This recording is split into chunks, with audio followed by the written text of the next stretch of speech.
ಲೋಕಸಭೆ ಚುನಾವಣೆ ಗೆಲ್ಲಲು ಕಾಂಗ್ರೆಸ್ ಕಸರತ್ತನ್ನು ಆರಂಭಿಸಿದೆ. ತುಮಕೂರು ಲೋಕಸಭಾ ಕ್ಷೇತ್ರವನ್ನು ಗೆಲ್ಲೋಕೆ ಕಾಂಗ್ರೆಸ್ ಅಭಿವೃದ್ಧಿ ಮಂತ್ರವನ್ನು ಜಪಿಸ್ತಾ ಇದೆ. ನೋಡಿ, ಈಗ ಲೋಕಸಭೆ ಚುನಾವಣೆ ಹತ್ತಿರ ಬರ್ತಿರೋದ್ರಿಂದಾಗಿ ತಮ್ಮದೇ ಆದಂಥ ಕಾರ್ಯತಂತ್ರಗಳನ್ನು ಪಕ್ಷಗಳು ಹೆಣಿತಾ ಇದ್ದಾವೆ. ಅದರಲ್ಲೂ ತುಮಕೂರು ಲೋಕಸಭಾ ಕ್ಷೇತ್ರ ಈ ಬಾರಿ ಬಹಳ ಹೈ ವೋಲ್ಟೇಜ್ ಕಣವಾಗಿ ಮಾರ್ಪಾಡಾಗುತ್ತೆ. ಆದರೆ ಕಾಂಗ್ರೆಸ್ ಲೆಕ್ಕಾಚಾರ ಅಂತ ಹೇಳಿದ್ರೆ ಸರ್ಕಾರಿ ಕಾರ್ಯಕ್ರಮದ ಮೂಲಕವೇ ಮತ ಬೇಟೆ ಆರಂಭ ಮಾಡ್ತಾ ಇದೆ. 657 ಕೋಟಿ ಅಭಿವೃದ್ಧಿ ಕಾಮಗಾರಿ ಮಾಡ್ತೀವಿ ಅಂತ ಸಿಎಂ ಹೇಳಿದ್ದಾರೆ. 80,000ಕ್ಕೂ ಹೆಚ್ಚು ಜನರನ್ನ ಸೇರಿಸಿ ಶಕ್ತಿ ಪ್ರದರ್ಶನವನ್ನು ಕೂಡ ಮಾಡಲಾಗುತ್ತೆ. ತುಮಕೂರು ನಗರ ಅಭಿವೃದ್ಧಿಗೆ 200 ಕೋಟಿ ನೀಡುವ ಭರವಸೆ ಕೊಟ್ಟಿದ್ದಾರೆ ಸಿಎಂ.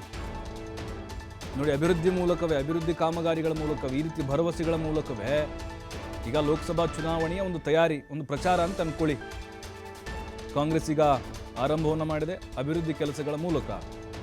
657 ಕೋಟಿ ಹಣದ ಬಗ್ಗೆ ಅಂದರೆ ಅಭಿವೃದ್ಧಿಗೆ ಮೀಸಲಿಡ್ತೇವೆ. 80,000 ಮಹಿಳೆಯರನ್ನು ಸೇರಿಸಿ ಶಕ್ತಿ ಪ್ರದರ್ಶನವನ್ನು ಮಾಡಲಾಗುತ್ತೆ.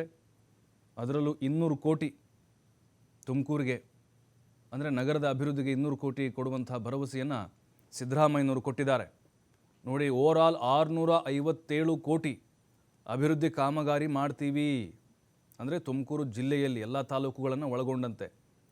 ಹಾಗಾಗಿ ಸರ್ಕಾರಿ ಕಾರ್ಯಕ್ರಮದ ಮೂಲಕವೇ ಮತಬೇಟೆಯನ್ನು ಆರಂಭ ಮಾಡ್ತಾ ಇದೆ ಕಾಂಗ್ರೆಸ್. ಯಾಕಂತ ಹೇಳಿದ್ರೆ ಈಗ ಸರ್ಕಾರದ ಮೇಲೆ ಅದೇ ಒಂದು ಲೆಕ್ಕಾಚಾರ ಇರೋದು.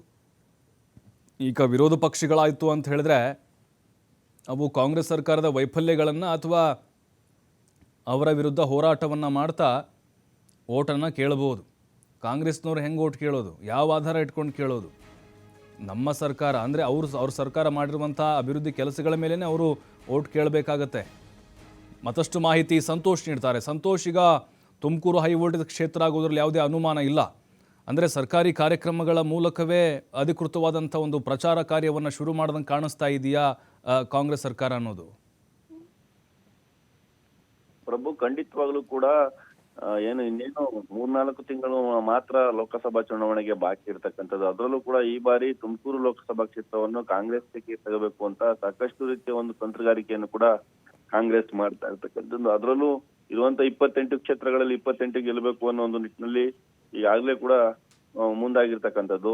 ಕಳೆದ ಮೊನ್ನೆ ಅಷ್ಟೇ ಕೂಡ ಚಿತ್ರದುರ್ಗ ಕ್ಷೇತ್ರದಲ್ಲಿ ಶೋಷಿತ ವರ್ಗದ ಸಮಾವೇಶವನ್ನ ಮಾಡಿ ಅಲ್ಲೂ ಒಂದು ರೀತಿಯಾಗಿ ಮೆಸೇಜ್ ಪಾಸ್ ಮಾಡುವಂತ ಕೆಲಸವನ್ನು ಕೂಡ ಪ್ರಚಾರವನ್ನು ಆರಂಭ ಮಾಡಿದ್ರು. ಇನ್ನು ನಿನ್ನೆ ಸರ್ಕಾರಿ ಕಾರ್ಯಕ್ರಮ ಸುಮಾರು 657 ಕೋಟಿ ರೂಪಾಯಿ ವೆಚ್ಚದಲ್ಲಿ ಕಾಮಗಾರಿಗಳನ್ನ ಉದ್ಘಾಟನೆ ಮಾಡೋದ್ರ ಮುಖಾಂತರ ಮತದಾರರನ್ನ ತಮ್ಮತ್ತ ಸೆಳೆಯಬೇಕು ಅಂತ ಈಗಲಿಂದನೇ ಕೂಡ ಪ್ರಚಾರ ಕೂಡ ಆರಂಭ ಮಾಡಿರ್ತಕ್ಕಂಥದ್ದು.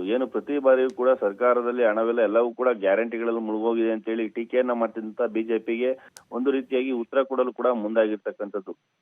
ಸುಮಾರು 80,000ಕ್ಕೂ ಹೆಚ್ಚು ಜನರನ್ನ ಒಂದೇ ವೇದಿಕೆಯಲ್ಲಿ ಮಹಿಳಾ ಮತದಾರರನ್ನ ಸೇರಿಸಿ ಗ್ಯಾರಂಟಿಗಳ ಅಷ್ಟೇ ಅಲ್ಲ, ನಮ್ಮ ಸರ್ಕಾರದಲ್ಲಿ ಅಭಿವೃದ್ಧಿ ಕಾರ್ಯಗಳನ್ನು ಕೂಡ ಮಾಡ್ತಾ ಇದೀವಿ ಅನ್ನೋ ಒಂದು ಮಾತನ್ನು ಕೂಡ ಹೇಳಿರ್ತಕ್ಕಂಥದ್ದು. ನಿನ್ನೆ ಭಾಷಣ ಮಾಡುವಂತ ಸಂದರ್ಭದಲ್ಲಿ ಪರಮೇಶ್ವರ್ ಕೂಡ ಈ ಮಾತನ್ನ ಪ್ರಸ್ತಾಪವನ್ನ ಕೂಡ ಮಾಡಿರ್ತಕ್ಕಂಥದ್ದು. ಅಂದ್ರೆ ಇದೇ ಬರುವಂತ ತಿಂಗಳಲ್ಲಿ ಬಜೆಟ್ ಅನ್ನ ಮಂಡಿಸ್ತಾ ಇದ್ರೆ ಸಿದ್ದರಾಮಯ್ಯನವರು, 2ನೇ ಬಜೆಟ್. ಆ ಒಂದು ಬಜೆಟ್ ನಲ್ಲಿ ತುಮಕೂರಿಗೆ ಏನೆಲ್ಲ ಬೇಕೋ ಅಭಿವೃದ್ಧಿ ಕಾರ್ಯಗಳನ್ನ ಇನ್ನೂ ಹೆಚ್ಚಿನದಾಗಿ ಮಾಡ್ತೀನಿ ಅನ್ನೋ ಭರವಸೆಯನ್ನು ಕೂಡ ಕೊಟ್ಟಿರ್ತಕ್ಕಂಥದ್ದು. ಪ್ರಮುಖವಾಗಿ ಮಧುಗಿರಿಗೆ ಪ್ರವಾಸೋದ್ಯಮ ಇಂಪ್ರೂವ್ಮೆಂಟ್ ಮಾಡೋದಕ್ಕೋಸ್ಕರವಾಗಿ ರೋಪ್ ವೇಯನ್ನ ತರಬೇಕು, ಏಕಶಿಲಾ ಬೆಟ್ಟಕ್ಕೆ ಅನ್ನೋ ಒಂದು ಬೇಡಿಕೆಯನ್ನು ಕೂಡ ಸಚಿವ KN ರಾಜಣ್ಣನವರು ಇಟ್ಟಿದ್ರು.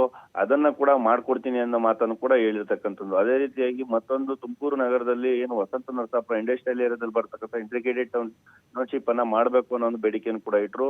ಅದನ್ನ ಮಾಡ್ತೀವಿ ಅನ್ನೋ ಮಾತನ್ನು ಕೂಡ ಹೇಳಿರ್ತಕ್ಕಂಥದ್ದು. ಅಂದ್ರೆ ಗ್ರೇಟರ್ ದ್ಯಾನ್ ಬೆಂಗಳೂರು ಮಾಡುವಂತ ಒಂದು ನಿರ್ಧಾರವನ್ನು ಕೂಡ ಮಾಡ್ತೀವಿ ಅನ್ನೋ ಮಾತನ್ನು ಕೂಡ ಪರಮೇಶ್ವರ್ ಹೇಳಿರ್ತಕ್ಕಂಥದ್ದು.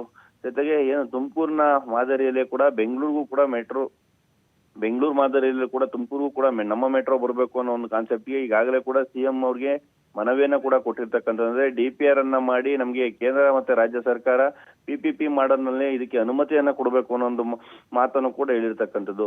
ಒಟ್ಟಾರೆ ಹೇಳೋದಾದ್ರೆ ನಿನ್ನೆ ಸಿದ್ದರಾಮಯ್ಯನವರು ಈ ಒಂದು ಮಾತುಗಳನ್ನ ಆಡೋದ್ರ ಜೊತೆಗೆ ಅಂದ್ರೆ ಗ್ಯಾರಂಟಿಗಳ ಮಾತ್ರವಲ್ಲ, ನಮ್ಮ ಸರ್ಕಾರದಲ್ಲಿ ಸುಮಾರು 657 ಕೋಟಿಗೂ ಕೂಡ ಹೆಚ್ಚು ಅಭಿವೃದ್ಧಿ ಕಾರ್ಯಗಳಿಗೆ ಚಾಲನೆಯನ್ನ ಕೊಟ್ಟಿದ್ದೀವಿ. ಇನ್ನೂ ಕೂಡ ತುಮಕೂರಿನ ಅಭಿವೃದ್ಧಿಯನ್ನ ಪಡಿಸ್ತೀವಿ. ಬರುವಂತ ಲೋಕಸಭಾ ಚುನಾವಣೆಗೆ ನಮ್ಗೆ ಆಶೀರ್ವಾದವನ್ನ ಮಾಡ್ಬೇಕು ಅಂತ ನಿನ್ನೆ ಒಂದು ಕಾರ್ಯಕ್ರಮದಲ್ಲಿ ಸಿದ್ದರಾಮಯ್ಯನವರೇ ಖುದ್ದು ಮತದಾರರ ಹತ್ರ ತಮ್ಮ ಮಾತನ್ನು ಕೂಡ ಹೇಳಿರ್ತಕ್ಕಂಥದ್ದು. ಇವೆಲ್ಲವನ್ನ ಗಮನಿಸಿದಂತ ಸಂದರ್ಭದಲ್ಲಿ ಈಗೇನು ಗ್ಯಾರಂಟಿಗಳು ಏನು ರಾಜ್ಯದಲ್ಲಿ ವರ್ಕೌಟ್ ಆಗಿದೆ ಅದರ ಒಂದು ಆಧಾರದ ಮೇಲೆ, ಜೊತೆಗೆ ಏನು ಈಗ ಜಿಲ್ಲಾವಾರುಗಳು ಈಗಾಗಲೇ ಕೂಡ ಕಾರ್ಯಕ್ರಮಗಳನ್ನ ಕೂಡ ಶುರು ಮಾಡಿರ್ತಕ್ಕಂಥದ್ದು. ಜನವನ್ನ ಸೇರಿಸಿ ಮತದಾರರನ್ನ ಈಗಾಗಲೇ ಏನು ಬಿಜೆಪಿಯವರು ಸರ್ಕಾರದಲ್ಲಿ ದುಡ್ಡಿಲ್ಲ, ಇವರು ಅಭಿವೃದ್ಧಿ ಕೆಲಸಗಳು ಆಗ್ತಾ ಇಲ್ಲ ಅನ್ನೋ ಒಂದು ಮಾತನ್ನ ಏನ್ ಹೇಳ್ತಿದ್ದಾರೆ.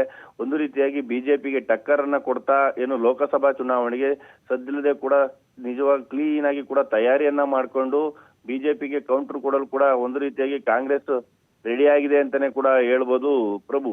ಥ್ಯಾಂಕ್ ಯು ಸಂತೋಷ್ ಮಾಹಿತಿಗಾಗಿ.